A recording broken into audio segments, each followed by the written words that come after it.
माननीय सभापति महोदय, परिवर्तित बजट 2024-25 पर बोलने की अनुमति देने के लिए आपका मैं बहुत बहुत धन्यवाद करता हूं और साथ ही हमारे प्रदेश के यशस्वी मुख्यमंत्री माननीय श्री भजनलाल जी शर्मा और हमारी उप मुख्यमंत्री और वित्त मंत्री माननीय दिया कुमारी जी का बहुत बहुत धन्यवाद करता हूं कि इन्होंने प्रदेश की जनता के लिए एक शानदार और समावेशी बजट जो हर वर्ग के लिए बहुत कुछ इस बजट के अंदर दिया है, उनका मैं बहुत बहुत आभार व्यक्त करता हूं। माननीय सभापति महोदय, बजट पर बहस के लिए मुझे बोला गया है, मैं बजट पर बोलूंगा और पिछले 3 दिन से जो बजट पर बहस हो रही है उस पर कुछ विपक्ष के माननीय सदस्यों ने जो सवाल उठाए हैं उन पर भी मैं अपनी बात रखूंगा। माननीय सभापति महोदय, पिछले 3 दिन में हमने देखा है कि बजट के ऊपर जब बहस चल रही थी, यह पहला बजट है इतिहास के अंदर जब विपक्ष के साथी बजट पर बहस करने के लिए खड़े हुए। इन्होंने बेशक विरोध किया होगा, लेकिन अंत में हर सदस्य ने यह जरूर बोला है कि मेरे विधानसभा क्षेत्र में विकास कार्यों के लिए इतना बजट देने के लिए इस सरकार का मैं धन्यवाद करता हूं। ऐसा कोई सदस्य नहीं रहा जिसने ये बात ना बोली हो, तो अपने आप में ये बात बहुत कुछ कहती है कि विपक्षी लोग भी इस बजट की वाही कर रहे हैं। एक सदस्य ने तो यहां तक कहा कि सरकार ने जो बजट दिया है, आमतौर पर जो सरकारें अंतिम साल में देती हैं वो बजट इस सरकार ने पहले दिया है, इसके बाद बचता ही क्या है जब विपक्षी सदस्य ये बात बोल रहा है। माननीय सभापति महोदय, मैं कहना चाहता हूं, साल पूरे कार्यकाल के अंत में जब सरकार बजट देती है तो इस बात को सोच कर देती है कि अगर कोई बड़ी घोषणा करेंगे, बड़े काम की घोषणा करेंगे तो हो सकता है अपनी सरकार रिपीट हो जाए। लेकिन मैं धन्यवाद देना चाहता हूं माननीय मुख्यमंत्री जी को कि उन्होंने एक ऐसा शानदार बजट दिया, आजादी के बाद पहली बार एक परिपाटी को तोड़ते हुए जो बजट सरकारें आमतौर पर अंतिम साल में देती हैं, वो कार्यकाल की पहले वर्ष में देने का काम किया। माननीय सभापति महोदय, मैंने अखबार में एक विपक्षी सदस्य का एक कोट पढ़ा जिसमें उन्होंने कहा कि यह सिर्फ विकास का सपना दिखाने वाला बजट है। मैं विपक्ष के माननीय सदस्यों से आपके माध्यम से कहना चाहता हूं कि जरूरी है विकास करने के लिए विकास के सपने देखना। किसी काम को पूरा करने के लिए पहले उसके सपने देखने पड़ते हैं, और माननीय मुख्यमंत्री जी ने विकसित राजस्थान का सपना देखा है, तभी आज ऐसा शानदार बजट उन्होंने पेश किया। ये मैं कहना चाहता हूं, पिछली कांग्रेस की सरकार में 5 साल सरकार को केवल राजनीतिक अस्थिरता के सपने आते रहे, विकास के सपने अगर काश आते तो आज सरकार के जो माननीय सदस्य थे उनको आज विपक्ष में नहीं बोलना पड़ता। मैं देख रहा था जब बजट हमारी वित्त मंत्री जी पढ़ रही थी और कई साथी विपक्ष के साथी बीच बीच में विरोध भी कर रहे थे। हो सकता है उनको यह लगे कि हमें बजट में कुछ मिला या नहीं मिला, लेकिन जब सत्र समाप्त हुआ और जब हम वापस जा रहे थे, सबको बजट की कॉपी दी गई, सब एक एक कॉपी ले गए और दूसरे दिन जब बहस में हिस्सा तो सब लोगों ने अपने विपक्ष वालों ने प्रशंसा की कि हमें बजट में बहुत कुछ मिला है। माननीय सदस्य, मैं 2 लाइनें कहना चाहूंगा कि पास करीब आने से चलता है हमारी शख्सियत का पता, दूर से तो चांद भी छोटा सा दिखाई देता है। इसलिए जब इन्होंने बजट को पढ़ा तब इनको वास्तविकता का पता लगा। माननीय सभापति महोदय, आज बहस में एक विपक्ष के वरिष्ठ सदस्य कह रहे थे, वो एक बात कह रहे थे कि उप मुख्यमंत्री का पद नहीं होता, उस पर कई तरह के सवाल उठा रहे थे और हमारे साथी उस बात का फिर विरोध भी कर रहे थे। मैं हमारे साथियों से भी कहना चाहता हूं कि आप विरोध कर रहे थे, लेकिन आप उनकी पीड़ा को नहीं समझते। माननीय सभापति महोदय, पिछले 5 साल में अगर कांग्रेस की सरकार को सबसे ज्यादा तकलीफ देने वाला कोई शब्द था, कोई पद था, तो वो उप मुख्यमंत्री का था। इसलिए माननीय सदस्य ने अपनी पीड़ा जाहिर करने का काम किया है। मैं कहना चाहता हूं, एक उन्होंने कविता भी पढ़ी थी कि ये जो निकम्मी सरकार है, उन्होंने एक कविता के माध्यम से एक बात कही थी। तो मैं उनको कहना चाहता हूं कि नहीं है ये निकम्मी सरकार, नहीं है ये निकम्मी सरकार। आपने किया था युवाओं के सपनों को तार तार, और आज पेपर लीक के आरोपी हो रहे हैं गिरफ्तार। मैं कहना चाहता हूं, आपने किया था जेजेएम में खुल के जनता जल जीवन मिशन में खुल के भ्रष्टाचार, और ये सरकार करेगी हर घर हर नल का सपना साकार। माननीय सभापति महोदय, मैं उनको जवाब देना चाहता हूं कि आपने तो किया था अपने ही उप मुख्यमंत्री पर प्रहार, और यहां पर सब लोग मिलकर चला रहे जनता की सरकार। माननीय अध्यक्ष महोदय, माननीय सभापति महोदय, मैं आपसे कहना चाहता हूं कि बजट सत्र शुरू होने के बाद में विपक्ष के साथी कई बार लोकतंत्र की बात कर रहे थे, बीच में कई बार नारे भी उन्होंने लगाए, लोकतंत्र बचाओ, लोकतंत्र बचाओ, संविधान बचाओ। मैं इस संबंध में एक बात आपको कहना चाहता हूं। हमारे यहाँ की एक बहुत मशहूर घटना है। एक दंपति किसी गांव में रहते थे, बहुत गरीब परिवार से थे, और उनके घर की माली हालत बहुत खराब थी।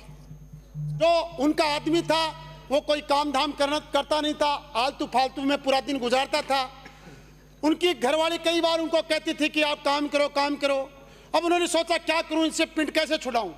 तो उन्होंने फैला दिया गांव में कि भाई मैं थोड़े बहुत तंत्र मंत्र जादू टोने जानता हूं, किसी को कोई तकलीफ दुख दर्द हो जाए तो मेरे को बुला लेना, मैं इलाज कर दूंगा। अब गांव वाले उसको बुलाने लग गए, वो अपने मंत्र बोलता और गांव वालों को खुश करके जैसे भी आ जाता। उसके घरवाले ने देखा कि यार ये पूरे दिन करता क्या, लोग इसको बुला बुला के कैसे लेके जा रहे हैं। तो उन्होंने देखता एक दिन इसका पीछा करते और देखते ये करता क्या। तो साहब उसका पति एक जने के घर में बैठा बैठा वो अपना झाड़ा फूंक रहा वहां पे, और उसमें बोल रहा है, और वो उसकी घरवाली पीछे उसके छुप के सुन रही कि ये क्या करता है। सभापति महोदय, उसने बोलना शुरू किया उसके पति ने कि आकाश बांधू पाताल बांधू, बांधू सारे जग को। तो वो पत्नी भी सुनती हैरान रह गई। फिर उसने दोबारा बोला कि आकाश बांधू पाताल बांधू, बांधू सारे जग को। तीसरी बार जब उसने बोला आकाश बांधू पाताल बांधू, तो घरवाली सामने आके खड़े होके बोली कि पहले जाके वो घर का छपरा बांध ले, आकाश पाताल बाद में बांध लेना। तो लोकतंत्र की रक्षा तो बाद में हो जाएगी, पार्टी के आंतरिक लोकतंत्र की रक्षा कर लो तो थोड़ा आपका भी कुछ भला हो जाएगा। मैं आपसे कहना चाहता हूं, संविधान की रक्षा करने वाले अभी एक सदस्य भी बोल रहे थे कि लोकतंत्र की हत्या की बात कर रहे थे, अभी थोड़ी देर पहले नारे भी लगा रहे थे। माननीय सभापति महोदय, मैं इस सदन में कहना चाहता हूं कि पिछली कांग्रेस की सरकार में जब जालौर के अंदर एक बच्चे की केवल जाति के नाम पर पानी पीने से पीट पीट कर हत्या कर दी गई, तब लोकतंत्र की रक्षा करने वाले लोग कहां थे। जब थानागाजी में एक महिला का उसके ही पति के सामने रेप किया और 7 दिन तक FIR तक दर्ज नहीं हुई, तब लोकतंत्र की रक्षा करने वाले लोग कहां थे। मैं कहना चाहता हूं, उदयपुर में जब कन्हैयालाल दर्जी की गला काटकर हत्या कर दी गई, तब ये लोकतंत्र की रक्षा करने वाले कहां थे। और भीलवाड़ा में 10 साल की मासूम बच्ची से सामूहिक बलात्कार करके टुकड़े टुकड़े भट्टी में जला दिए, तब लोकतंत्र की रक्षा करने वाले कहां थे। माननीय अध्यक्ष महोदय, मैं कहना चाहता हूं, कई विपक्ष के साथियों ने कहा कि इस बजट के अंदर रोजगार की बात नहीं की गई। मैं इनको कहना चाहता हूं, यह पहला बजट है जिसमें 5 साल के लिए 4 लाख सरकारी नौकरी की घोषणा की गई, और इस वर्तमान वर्ष के लिए 1 लाख नौकरियों की घोषणा की गई है।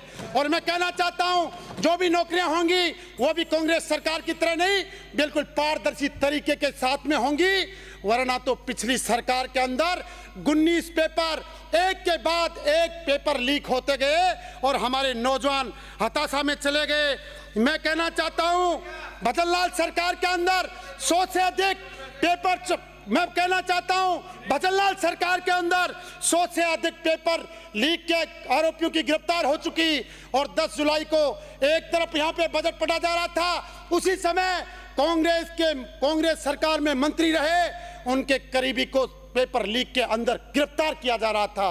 और माननीय एक अखबार ने उनका नाम भी छापा था, लेकिन मैं सदन की गरिमा को देखते हुए वो नाम मैं यहाँ पे नहीं बोलना चाहता। समाप्त करें। माननीय मैं सभापति महोदय, मेरा 3 मिनट का समय अभी बच रहा है, मैं समय देख रहा हूं मैं, इसलिए आप मेरा 3 मिनट का समय अभी माननीय 3 मिनट का समय बचा हुआ है।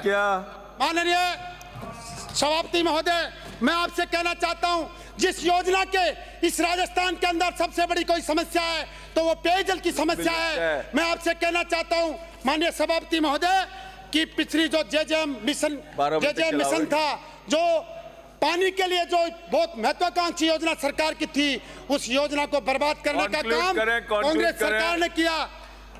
माननीय सभापति महोदय, मैं आपसे कहना चाहता हूं, ये पहली बार है जब राजस्थान के अंदर 6 बड़ी वृहद पेयजल परियोजनाओं के माध्यम से सरकार ने 20,370 करोड़ रुपए का प्रावधान किया है और लोगों के पानी के लिए एक समुचित व्यवस्था करने का प्रयास किया है। माननीय सभापति महोदय, खेलों के अंदर मैं कहना चाहता हूं, खिलाड़ियों के लिए पिछली सरकार ने स्पोर्ट्स यूनिवर्सिटी की घोषणा की थी, लेकिन आज तक नहीं बनी। हमने खेल नीति 2024 बनाने का फैसला लिया है और झुंझुनू के अंदर स्पोर्ट्स एकेडमी खोलने का 1 मिनट का समय दीजिए सर 1 मिनट लास्ट में।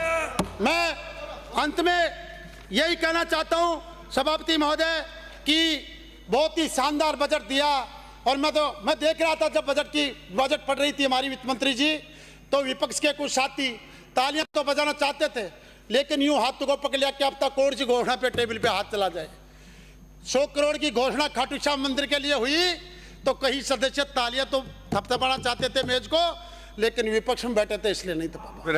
ऐसा कोई क्षेत्र नहीं हुआ। मैं मेरे क्षेत्र की 5 बात बताना चाहता हूँ, धन्यवाद देना चाहता हूँ कि मेरे क्षेत्र में सरकार ने एक उप जिला स्वास्थ्य जिला अस्पताल दिया, एक सरकारी कॉलेज दिया, एक 3311 का दिया और 4 पंचायतों के अंदर ओपन जिम खेल मैदान दिए और साथ ही 42 सड़कें थी। मैं एक मांग करना चाहता हूं सर कि हमारे कांवट और माननीय सभापति महोदय, चंद्रभान जी एक मिनट सभापति महोदय, मैं कांवट और आसपास की 10 पंचायतों को नीमका थाना जिले में शामिल किया जाए। नीमका थाना के जो भी जिला है उसमें हमारी 10 पंचायतों को उप तहसील बनाकर शामिल किया जाए, क्योंकि जिलों का जो सीमांकन किया है उसके अंदर कहीं भी दूरी का ध्यान नहीं रखा गया है। इसलिए मेरी आपसे आपके माध्यम से प्रार्थना है सरकार से कि कांवट को उप तहसील बनाकर जो 10 पंचायतें हैं उनको नीमका थाना जिले में शामिल किया जाए। बहुत बहुत धन्यवाद। देखिए